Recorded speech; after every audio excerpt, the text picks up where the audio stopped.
ചെമ്പനീർ പൂവിൻ്റെ നാളത്തെ എപ്പിസോഡിൻ്റെ വിശേഷങ്ങളിലോട്ട് എല്ലാവർക്കും സ്വാഗതം. അപ്പോൾ നമ്മുടെ ചന്ദ്ര അങ്ങനെ ശ്രുതിയെ ചന്ദ്രോദയത്തിൽ നിന്നും പുറത്താക്കിയിരിക്കുവാണ്. ശ്രുതി അപ്പോഴും പ്ലീസ് ആൻറ്റി എന്നെ പുറത്താക്കല്ലേ എന്ന് പറഞ്ഞ് കരഞ്ഞോണ്ട് അപേക്ഷിച്ചുകൊണ്ടിരിക്കുമ്പോഴേക്കും ചന്ദ്ര പറയുന്നുണ്ട്, നിനക്ക് അല്പെങ്കിലും നാണോ മാനോ ഉണ്ടെങ്കിൽ, നിൻ്റെ ദേഹത്തോടുന്നത് നല്ല ചോരയാണെങ്കിൽ ഇവിടെ നിന്നും പോടി, ഞങ്ങളുടെ കൺമുമ്പിൽ നിന്നും പോടി എന്ന് പറഞ്ഞ് ശ്രുതിയെ ആട്ടിയിറക്കി ഗേറ്റിന് പുറത്തോട്ട് തള്ളിയിടുവാണേ. അവസാനം ശ്രുതി അവിടെ നിന്നും പോവാണ്. പിന്നെ ചന്ദ്രോദയത്തിലെ കാര്യങ്ങളാണ് കാണിക്കുന്നത്. രവീന്ദ്രൻ ശ്രുതിയോടായിട്ട് പറയുന്നുണ്ട്, ശ്രുതി എന്തൊക്കെയായാലും അവൾ നിന്റെ ഭാര്യ, പോയി വിളിച്ചോണ്ടും വാടാ, ഇങ്ങനെ പുറത്താക്കിയിരുന്നില്ല എന്നൊക്കെ പറയുമ്പോഴേക്കും ശ്രുതി ഇങ്ങനെ അനങ്ങാതെ ഒരു ബൊമ്മനെ പോലെ തന്നെ നിൽക്കുവാണ്. അപ്പോൾ വീണ്ടും രവീന്ദ്രൻ പറയുന്നുണ്ട്, എടാ ശ്രുതി, നിന്നോട് ഞാൻ പോയി വിളിച്ചോണ്ടും വരാനാ പറഞ്ഞതെന്ന് പറയുമ്പോഴേക്കും നമ്മുടെ ശ്രുതി ഇങ്ങനെ പയ്യെ നടന്ന് ശ്രുതിയെ വിളിക്കാൻ വേണ്ടി പോകുമ്പോഴേക്കും ചന്ദ്ര പറയുന്നുണ്ട്, നിക്കടാ അവിടെ എന്ന് പറയുവാണ്. എന്നിട്ട് ശ്രുതിയോട് മുറിയിലോട്ട് കയറിപ്പോടാ, അവളെ നീ ഇനി കാണണ്ടെന്നൊക്കെ പറഞ്ഞ് ചീത്ത പറയുവാണേ. അപ്പോഴേക്കും രവീന്ദ്രൻ പറയുന്നുണ്ട്, ചന്ദ്രേ ഇത് നീ കാണിക്കുന്നത് ഒട്ടും ശരിയല്ല എന്ന് പറയുമ്പോഴേക്കും ചന്ദ്ര പറയുന്നുണ്ട്, ഇപ്പോഴാണ് ഞാൻ ശരിയായിട്ടും എല്ലാ കാര്യങ്ങളും മനസ്സിലാക്കുന്നതും പ്രവർത്തിക്കുന്നതെന്നും പറയുമ്പോഴേക്കും രവീന്ദ്രൻ പറയും, ഇല്ല ചന്ദ്രേ, അവൾ ഈ വീട്ടിൽ ജീവിക്കേണ്ട കുട്ടിയാണ്, അവളെ നീ കഴുത്തിന് പിടിച്ച് പുറത്തോട്ട് തള്ളിയിരിക്കുന്നത്, നിന്റെ അത്യാഗ്രഹമാണ് ഇതിനെല്ലാം കാരണം എന്ന് പറഞ്ഞിട്ട് രവീന്ദ്രൻ ചീത്ത പറയുമ്പോഴേക്കും ചന്ദ്ര പറയുന്നുണ്ട്, പിന്നെ ഞാൻ അവൾ എന്ത് ചെയ്യണമായിരുന്നു, കാലിൽ പൂവിട്ട് പൂജിക്കണോ, ഏതോ ഒരാളെ കൊണ്ടുവന്ന് ഇളയച്ചെന്ന് പറഞ്ഞ് അഭിനയിപ്പിക്കുകയും ചെയ്തു, എന്തൊക്കെ കള്ളത്തരങ്ങൾ അവളെ വീട്ടിൽ കാട്ടിക്കൂട്ടിയത്, അവളെ ഈ വീട്ടിലോട്ട് കൂട്ടിക്കൊണ്ട് വന്നത് ഞാനാ, ഞാൻ തന്നെ അവളെ ഇപ്പോൾ പറഞ്ഞു വിട്ടിരിക്കുക, ഇനി അവൾ ഈ വീട്ടിൽ വേണ്ടാന്ന് പറഞ്ഞിട്ട് ചന്ദ്ര അവിടെ നിന്നും പോവാണ്. ശ്രുതി അവിടെ നിന്ന് നേരെ പോകുന്നത് മീരയുടെ വീട്ടിലോട്ടാണ്. ശ്രുതിയെ കാണുന്നത് മീര ചോദിക്കുന്നുണ്ട്, എന്തൊരു കോലവാടി ഇതെന്ന് പറയുമ്പോഴേക്കും ശ്രുതി പറയുന്നുണ്ട്, എല്ലാം എൻ്റെ തലയെഴുത്ത്, എപ്പോൾ പിടിക്കപ്പെടുന്നു പേടിച്ച് ജീവിക്കുമായിരുന്നു ഞാൻ, ഇന്ന് എൻ്റെ തലയിൽ ഒരു ഇടുത്തി പോലെ എല്ലാം കൂടി വന്ന് വീണു എന്ന് പറയുമ്പോഴേക്കും മീര പറയുന്നുണ്ട്, നീ എന്തൊക്കെയാ ശ്രുതി പറയുന്നത്, നീ വീട്ടിൽ പായസം ഉണ്ടാക്കിക്കൊണ്ടിരുന്നവളല്ലേ, വീട്ടിലെല്ലാവരെയും പറ്റിച്ചു, ദൈവം എൻ്റെ കൂടെ ഉണ്ടെന്നൊക്കെ പറഞ്ഞ് എന്തൊരു ഹാപ്പി ആയിട്ടാണ് നീ നേരത്തെ സംസാരിച്ചത്, പിന്നെ ഇപ്പം എന്തു പറ്റിയടി എന്ന് ചോദിക്കുമ്പോഴേക്കും ശ്രുതി നടന്ന കാര്യങ്ങൾ മീരയോട് പറയുവാണ്. എല്ലാം കേട്ട് കഴിയുമ്പോഴേക്കും മീരക്ക് അത് ഭയങ്കര ഷോക്കാവുകയാണ്. ശ്രുതി പറയുന്നുണ്ട്, എല്ലാവരുടെ മുമ്പിലും ഞാൻ ഇന്ന് അപമാനപ്പെട്ടു നിന്നു, എൻ്റെ മുടിയിൽ പിടിച്ചിട്ട് ആൻറ്റി എന്നെ വലിച്ച് പുറത്തോട്ട് തള്ളി, നിനക്കറിയാവോ, ഒരു ദയ പോലും എന്നോട് കാണിച്ചില്ല, ശ്രുതി പോലും ഒരു വാക്ക് എനിക്ക് സപ്പോർട്ട് ചെയ്ത് സംസാരിച്ചില്ല എന്ന് പറയുമ്പോഴേക്കും മീര ചോദിക്കുന്നുണ്ട്, അപ്പോൾ നീ മലേഷ്യക്കാരിയല്ല പണക്കാരിയല്ല എന്നൊക്കെയുള്ള സത്യം അവർ തിരിച്ചറിഞ്ഞു എന്ന് ചോദിക്കുവാണ്.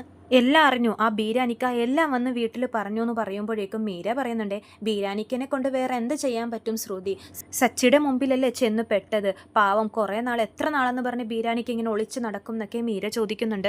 എത്ര നാൾ നീ ആ കുടുംബത്തെ പറ്റിച്ച് ജീവിക്കും, എന്തൊക്കെ കള്ളങ്ങളാണ് നീ അവരോട് പറഞ്ഞിട്ടുള്ളത്, ദൈവം എന്ന് പറഞ്ഞാൽ ഒരാളുണ്ട് ശ്രുതി എന്നൊക്കെ പറയുമ്പോഴേക്കും ശ്രുതിക്ക് ദേഷ്യം വരുവാണേ. നിനക്കെന്താ ഇപ്പോൾ എന്നെ അവർ വീട്ടിൽ നിന്ന് പുറത്താക്കിയതിൽ സന്തോഷമാണോ, എനിക്ക് വന്ന ദേഷ്യത്തിനുണ്ടല്ലോ, നിന്നെ കൊല്ലാനുള്ള ദേഷ്യമുണ്ട് എനിക്കെന്ന് പറഞ്ഞിട്ട് മീരയുടെ കഴുത്തിൽ കയറി പിടിക്കുവാണ് ശ്രുതി. അപ്പോൾ മീര പറയുന്നുണ്ട്, കഴുത്തിൽ നിന്ന് കൈയെടുക്ക്, അല്ലെങ്കിൽ ഇനി കൊലക്കുറ്റം കൂടി നിന്റെ തലയിലാവും എന്നൊക്കെ പറയുവാണ്. എന്നിട്ട് ശ്രുതിയെ കാര്യങ്ങളൊക്കെ പറഞ്ഞ് മനസ്സിലാക്കുന്നുണ്ട്. മീര പറയുന്നുണ്ട്, ആ കുടുംബത്തിൽ എല്ലാവരും വളരെ നല്ലവരാ ശ്രുതി, എത്ര നാളും നിനക്ക് അവരെ പറ്റിച്ച് ജീവിക്കാൻ സാധിക്കും, എപ്പോഴായാലും സത്യങ്ങൾ പുറത്തു വരില്ലേ എന്നൊക്കെ മീര പറയുന്നുണ്ട്.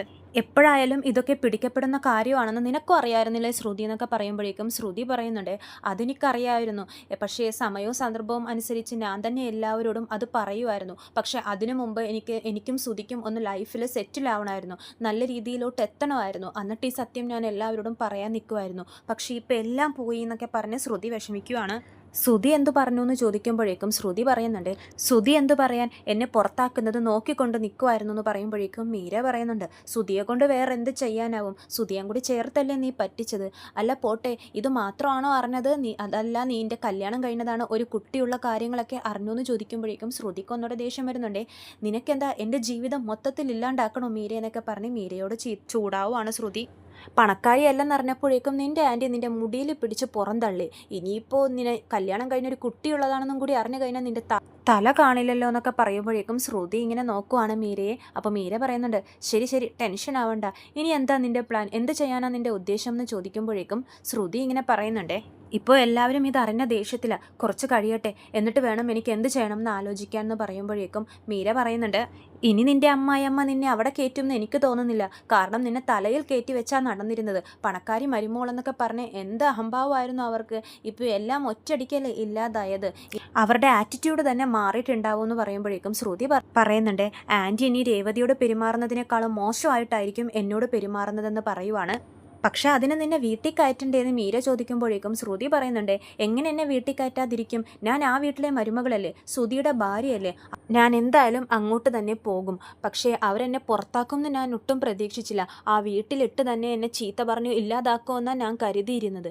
ഒരു വിധത്തിൽ ഇതും നല്ലതാന്ന് പറയുമ്പോഴേക്കും മീര ചോദിക്കുന്നുണ്ട്, നീ എന്താ ശ്രുതി പറയുന്നത്? പുറത്താക്കിയത് നല്ലതാണെന്നോ? ഇപ്പോൾ അവരുടെ ഭാഗത്തും ഒരു മിസ്റ്റേക്ക് വന്നില്ലേ? മരുമകളെ കഴുത്തിന് പിടിച്ചല്ലേ പുറത്താക്കിയിരിക്കുന്നത്. എൻ്റെ അങ്കിളിനെ പറ്റി എനിക്ക് നല്ലതുപോലെ അറിയാം. എന്നെ അങ്ങനെ പോണെങ്കിൽ പോട്ടെ എന്നുള്ള രീതിയിൽ വിടത്തില്ല. എന്നെ തിരിച്ചു കൊണ്ടുവരാൻ എന്തെങ്കിലുമൊക്കെ അങ്കിള് ചെയ്യും എന്നൊക്കെ പറഞ്ഞ് ശ്രുതിയെ ആശ്വസിക്കുമ്പോഴേക്കും മീര പറയുന്നുണ്ട്, അല്ലടി നീ ആ വീട്ടിലോട്ട് തിരിച്ചു പോയാൽ നിന്റെ അവസ്ഥ ഇതിലും മോശമായിരിക്കില്ലേ എന്നൊക്കെ പറയുവാണ്. അപ്പോൾ ശ്രുതി ചോദിക്കുന്നുണ്ട്, നീ എന്താ പറഞ്ഞു വരുന്നത്? എന്നോട് ഈ വീട്ടിൽ തന്നെ നിൽക്കാനോ, അതോ എല്ലാം പോയി എന്ന് പറഞ്ഞ് കരഞ്ഞുകൊണ്ട് തന്നെ ഞാൻ എൻ്റെ ജീവിതം കഴിഞ്ഞു തീർക്കണമെന്നൊക്കെ ശ്രുതി ചോദിച്ചിട്ട് ധൈര്യത്തിൽ പെരുമാറുവാണ് പിന്നെ ശ്രുതി. എന്നിട്ട് കണ്ണുനീരൊക്കെ തുടച്ചിട്ട് മീരയോടായിട്ട് പറയുന്നുണ്ട്, ഞാൻ ഒരുപാട് പേടിച്ചു, ഒരുപാട് കരഞ്ഞു, പക്ഷേ ഇനി എൻ്റെ ജീവിതത്തിൽ അങ്ങനെയൊന്നും ഉണ്ടാവില്ല. ഹ്യൂമൻ നേച്ചർ എന്ന് പറഞ്ഞത് നമ്മൾ കരയുമ്പോൾ നമ്മളെ സമാധാനിപ്പിക്കാനും കണ്ണുനീര് തുടക്കാനും വേറൊരു കൈ ഉണ്ടോയെന്ന് നമ്മൾ പ്രതീക്ഷിക്കും. പക്ഷേ എനിക്കിനി ആ പ്രതീക്ഷയില്ല.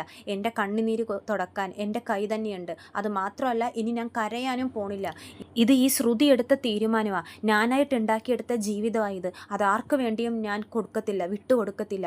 ശ്രുതി എൻ്റെ ഭർത്താവാണ്. ആ ശ്രുതിയുടെ കൂടെ ഒന്നിച്ച് എങ്ങനെ ജീവിക്കണം എന്ന് എനിക്കറിയാം. ഇനി എന്താ ചെയ്യേണ്ടതെന്നും എനിക്കറിയാം എന്നൊക്കെ ശ്രുതി നല്ല ധൈര്യത്തോടെ തന്നെ മീരയോട് പറയുവാണ്.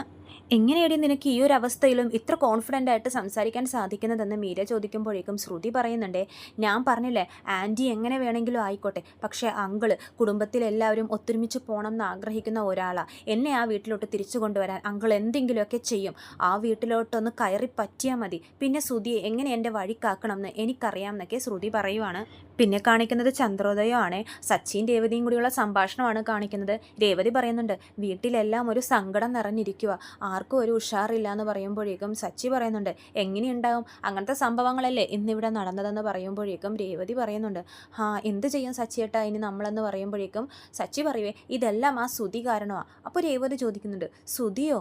ശ്രുതിയല്ലേ കള്ളങ്ങൾ മൊത്തം പറഞ്ഞത്? അതിന് ആൻറ്റി ഇത്രയും ചൂടായി ശ്രുതിയെ പുറത്താക്കുകയും ചെയ്തു. അതിന് ശ്രുതിനെ എന്തിനാ പറയുന്നതെന്ന് ചോദിക്കുമ്പോഴേക്കും സച്ചി പറയുന്നുണ്ട്, പിന്നെ അവൻ ഇതുവരെ ശരിയായിട്ടുള്ളൊരു ജീവിതമല്ല രേവതി ജീവിച്ചിരിക്കുന്നത്. ചെറുപ്പം തൊട്ടേ അവൻ അത്യാഗ്രഹം കൂടുതലായിരുന്നു. എങ്ങനെയെങ്കിലും ഒരു പണക്കാരനാവണം. അങ്ങനെ ശ്രുതി പറഞ്ഞ കള്ളങ്ങളൊക്കെ അവൻ വിശ്വസിച്ചു. കോടീശ്വരിയായ ഭാര്യ തൻ്റെ ജീവിതത്തിൽ വന്നു ചേർന്നു എന്ന് പറഞ്ഞ് വിശ്വസിച്ചപ്പോഴേക്കും ആ പൊട്ടനത് വിശ്വസിക്കുകയും ചെയ്തു. അവൻ്റെ അത്യാഗ്രഹവും എടുത്തുചാട്ടവും ഇതിനെല്ലാത്തിനും കാരണം എന്ന് സച്ചി പറയുവാണ്. ശ്രുതി വിഷമിച്ചിരിക്കുമ്പോഴേക്കും രവീന്ദ്രൻ പോയി പറയുന്നുണ്ട്, ശ്രുതി, ഒരു പ്രശ്നം നടന്നാൽ അതെങ്ങനെ പരിഹരിക്കണം എന്നാണ് ആലോചിക്കേണ്ടത്, അല്ലാതെ ഇങ്ങനെ വിഷമിച്ച് നടന്നിട്ട് കാര്യമില്ല. നീ പോയി ശ്രുതിയെ കണ്ട് സംസാരിക്കണം. എന്തിനാ ഇങ്ങനെ ചെയ്തത്, ഇത്രയും കള്ളങ്ങളൊക്കെ എന്തിനാ പറഞ്ഞതെന്ന് നീ അവളോട് ചോദിക്കണം എന്ന് പറയുമ്പോഴേക്കും ശ്രുതി പറയുന്നുണ്ട്, ഞാൻ എന്തിനാച്ചാ അവളോട് പോയി സംസാരിക്കുന്നതെന്ന് ചോദിക്കുവാണ്.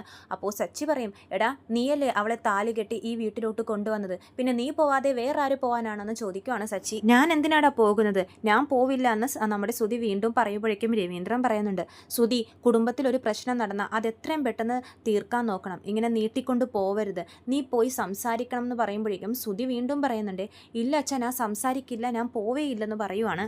നിനക്കെന്താടാ അച്ഛൻ പറയുന്നത് കേട്ടാലെന്ന് സച്ചി ചോദിക്കുമ്പോഴേക്കും ശ്രുതി പറയുന്നുണ്ട്, സച്ചി ഈ വിഷയത്തിൽ ഇടപെടണ്ട, ഇതെൻ്റെ പേഴ്സണൽ വിഷയമാണെന്ന് ശ്രുതി പറയുവാണ്.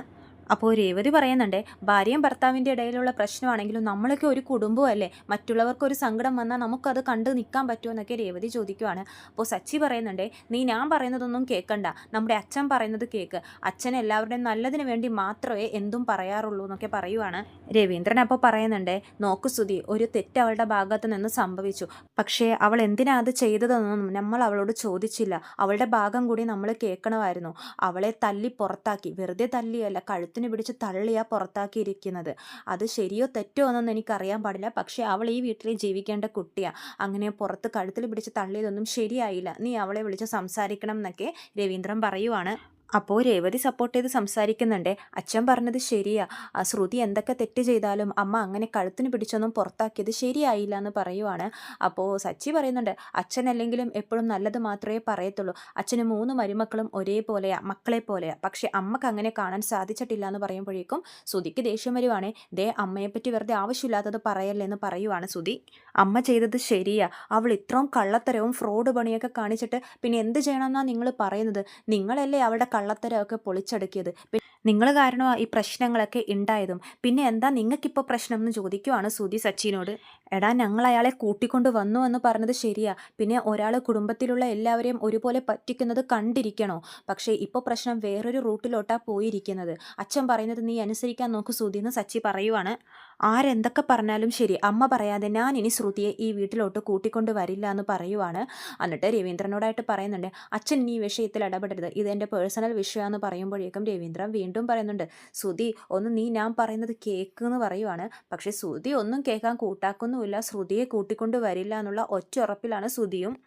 അച്ഛനോട് തൻ്റെ വിഷയത്തിൽ ഇടപെടട്ടാന്ന് ശ്രുതി പറയുമ്പോഴേക്കും സച്ചിക്ക് ദേഷ്യം വരുവാണേ. എടാ നീ ആരോടാ സംസാരിക്കുന്നതെന്ന് അറിയോ? അച്ഛനോട് നീ സംസാരിക്കുന്ന രീതി ശരിയല്ല. അച്ഛനില്ലെങ്കിൽ നമ്മൾ രണ്ടുപേരും ഇല്ല, അതറിയാവോ നിനക്ക്? എന്നിട്ട് ആ അച്ഛനോട് സ്വന്തം മകൻ്റെ വിഷയത്തിൽ ഇടപെടരുതെന്ന് പറഞ്ഞ് സച്ചി ചൂടാവുമ്പോഴേക്കും രേവതി പിടിച്ചു മാറ്റുന്നുണ്ടേ. അപ്പോൾ ശ്രുതി പറയുന്നുണ്ട്, ഞാൻ ആരെയും മോശമാക്കി പറഞ്ഞതല്ല, ഈ വിഷയത്തിൽ അമ്മ ചെയ്തത് തന്നെയാ ശരി. അമ്മ ശ്രുതിയെ പുറത്താക്കിയത് ശരിയായിട്ടുള്ള കാര്യം തന്നെയാണെന്ന് ശ്രുതി വീണ്ടും പറയുവാണ്. രവീന്ദ്രൻ വീണ്ടും ഓരോന്ന് പറഞ്ഞ് ഉപദേശിക്കാൻ നോക്കുമ്പോഴേക്കും ശ്രുതി പറയുന്നുണ്ട്, ഞാൻ ഈ വീട്ടിൽ നിൽക്കുന്നത് പ്രശ്നമാണെങ്കിൽ പറ, ഞാൻ ഇവിടെ നിന്ന് പോയി തരാമെന്ന് പറഞ്ഞിട്ട് ശ്രുതി അവിടെ നിന്നും പോവാണേ. സച്ചിക്ക് നല്ല ദേഷ്യം വരുന്നുണ്ട്. ശ്രുതിയുടെ പുറകെ പോകുമ്പോഴേക്കും വാതിലടക്കുവാണ്. രവീന്ദ്രൻ ഇത് കേട്ട് ഭയങ്കര വിഷമത്തിൽ നിൽക്കുവാണേ. അപ്പോൾ സച്ചി പറയും, അച്ഛാ അവൻ പറയുന്നത് കേട്ട് അച്ഛൻ വിഷമിക്കണ്ട, അച്ഛൻ ശ്രുതിയുടെയും അമ്മയുടെയും സ്വഭാവമൊക്കെ അച്ഛൻ അറിയാവുന്നതല്ലേ, അച്ഛൻ ഇങ്ങനെ മനസ്സ് വിഷമിപ്പിക്കല്ലേ എന്ന് പറയുമ്പോഴേക്കും രവീന്ദ്രൻ ഒന്നും മിണ്ടാതെ അവിടെ നിന്നും പോവാണ്. പിന്നെ കാണിക്കുന്നത് ഭാമയോട് പൊട്ടിത്തെറിക്കുന്ന ചന്ദ്രയെയാണ്. അവളെ ഞാൻ തലയിൽ കയറ്റി വെച്ചാണ് നടന്നത്. അവൾക്ക് പാർലർ തുടങ്ങാൻ വേണ്ടിയിട്ട് ഞാൻ എൻ്റെ ആധാരം വെച്ചിട്ട് പൈസ എടുത്തു കൊടുത്തു. എന്നിട്ട് ആ പാർലറിൻ്റെ പേര് തന്നെ അവൾ മാറ്റിക്കളഞ്ഞു എന്നൊക്കെ പറഞ്ഞ് ചന്ദ്ര ചൂടാവുകയാണ്. അപ്പോഴേക്കും നമ്മുടെ ഭാമ പറയുന്നുണ്ട്, രവിയേട്ടൻ പറഞ്ഞതൊക്കെ ശരിയല്ലേ, നീ എന്തിനാ അവളെ തലയിൽ കയറ്റി വെച്ച് നടന്നത്? 3 പേരെയും ഒരേപോലെ കാണാൻ ശ്രമിക്കണമായിരുന്നു എന്ന് പറയുമ്പോഴേക്കും ചന്ദ്രക്ക് ഒന്നുകൂടെ ദേഷ്യം വരുവാണ്. നീ മിണ്ടരുത് ഭാമേ, ഇതിൻ്റെ എല്ലാത്തിനും കാരണം നീയാണെന്ന് പറയുവാണ്. അപ്പോൾ ഭാമ ചോദിക്കും, ഞാനോ? ഞാൻ എന്താ ചെയ്തതെന്ന് ചോദിക്കുവാണ് ഭാമ. നീ എപ്പോഴും അഭിമാനത്തോടെ പറയുമല്ലോ, ശ്രുതിയെ ഞാനാണ് നിനക്ക് കാണിച്ചു തന്നത്, ഞാനാണ് നിനക്ക് കാണിച്ചു തന്നതെന്ന്. നീയാണ് അവളുടെ ആലോചന എൻ്റെ അടുത്തോട്ട് കൊണ്ടുവന്നത്. ഒരു പെരുങ്കള്ളിയെ എൻ്റെ മോനെ കൊണ്ട് കെട്ടിച്ചത് നീയാണെന്നൊക്കെ ചന്ദ്ര പറയുവാണ് ഭാമയോട്. ഭാമയ്ക്കിത് കേൾക്കുമ്പോഴേക്കും സങ്കടമാവുകയാണേ. ചന്ദ്ര പറയുന്നുണ്ട്, വലിയ പണക്കാരിയാണ്, മലേഷ്യക്കാരിയാണെന്നൊക്കെ പറഞ്ഞിട്ട് ഒന്നുമില്ലാത്ത ഒരുത്തി എൻ്റെ വീട്ടിലെ മരുമോളാക്കി എന്നൊക്കെ പറയുമ്പോഴേക്കും ഭാമക്കും ദേഷ്യം വരുന്നുണ്ട്.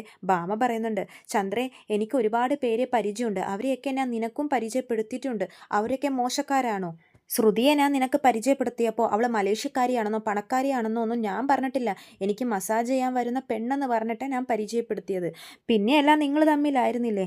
നിൻ്റെ പണത്തിനോടുള്ള ആർത്തി മനസ്സിലാക്കിയ അവൾ ഇത്രയും കള്ളങ്ങളൊക്കെ പറഞ്ഞു നിൻ്റെ മകനെ കല്യാണം കഴിച്ചു എന്നൊക്കെ പറയുമ്പോഴേക്കും ചന്ദ്രക്ക് ദേഷ്യം വരുവാണ്. അപ്പോൾ ഭാമ പറയുന്നുണ്ട്, നിൻ്റെ അത്യാഗ്രഹ ചന്ദ്ര ഇതിനെല്ലാം കാരണം. അവൾ മലേഷ്യക്കാരിയാണെന്ന് പണക്കാരിയാണെന്നൊക്കെ തിരിച്ചറിഞ്ഞ നീ അവളെ നിൻ്റെ മോൻ്റെ മരുമോളാക്കി. എന്നിട്ട് ആ കുറ്റം മൊത്തം എൻ്റെ തലയിൽ കൊണ്ടുവന്ന് കെട്ടിവെക്കുവാണോ എന്നൊക്കെ ചോദിച്ച് ഭാമയും ചൂടാവുന്നുണ്ട്. ചന്ദ്ര ഒന്നും മിണ്ടാതെ നിൽക്കുമ്പോൾ ഭാമ പറയുന്നുണ്ട്, കണ്ടോ നിനക്ക് പോലും ഇതിനൊന്നും ഉത്തരവില്ല. ഞാൻ പറഞ്ഞിട്ടില്ല നിന്നോട് ശ്രുതിയെ കൊണ്ട് ശ്രുതിയെ കെട്ടിക്കാൻ. എല്ലാം നീ എടുത്ത തീരുമാനങ്ങൾ തന്നെയാണ്. എന്നിട്ടിപ്പോൾ കുറ്റം മൊത്തം എൻ്റെ തലയിൽ കെട്ടിവെക്കുവാന്ന് പറഞ്ഞ് ചൂടാവുമ്പോഴേക്കും നമ്മുടെ ചന്ദ്ര പറയുന്നുണ്ട്, ഞാൻ എൻ്റെ വീട്ടിൽ സമാധാനമില്ലാത്തത് കൊണ്ടാണ് ഇങ്ങോട്ടേക്ക് വന്നത്. നിനക്കും ഞാൻ ഇവിടെ ഇരിക്കുന്നത് ഇഷ്ടമല്ലെങ്കിൽ ഇപ്പോൾ തന്നെ പോയി തരാമെന്ന് പറയുവാണ്. അപ്പോൾ ഭാമ പറയുന്നുണ്ട്, ഇല്ല ചന്ദ്രേ, ഞാൻ പറഞ്ഞതേ ഉള്ളൂ, കഴിഞ്ഞതെല്ലാം കഴിഞ്ഞു, ഇനി എന്താ നിൻ്റെ തീരുമാനം? പക്ഷേ നീ അവളെ പുറത്താക്കിയത് ശരിയായില്ല എന്ന് പറയുമ്പോഴേക്കും ചന്ദ്ര പറയുന്നുണ്ട്, പിന്നെ പുറത്താക്കാതെ അവളെ വീട്ടിൽ തന്നെ ഇരുത്തണമെന്ന് പറയുമ്പോഴേക്കും ഭാമ പറയുന്നുണ്ട്, എന്തൊക്കെയായാലും അത് നിൻ്റെ മോൻ്റെ ഭാര്യയല്ലേ ചന്ദ്രയെന്ന് ചോദിക്കുവാണ്. ഇനി അങ്ങനെ ഒരു ഭാര്യ എൻ്റെ മോനെ വേണ്ടാന്ന് ചന്ദ്ര ഉറപ്പിച്ച് പറയുവാണ്. ഇത്രയും കാണിച്ചുകൊണ്ടാണ് നാളത്തെ എപ്പിസോഡ് അവസാനിക്കുന്നത്. ചെമ്പനീർപ്പൂവിൻ്റെ കൂടുതൽ വിശേഷങ്ങൾ ഞാൻ എൻ്റെ ചാനലിലൂടെ അപ്ലോഡ് ചെയ്യുന്നതാണ്.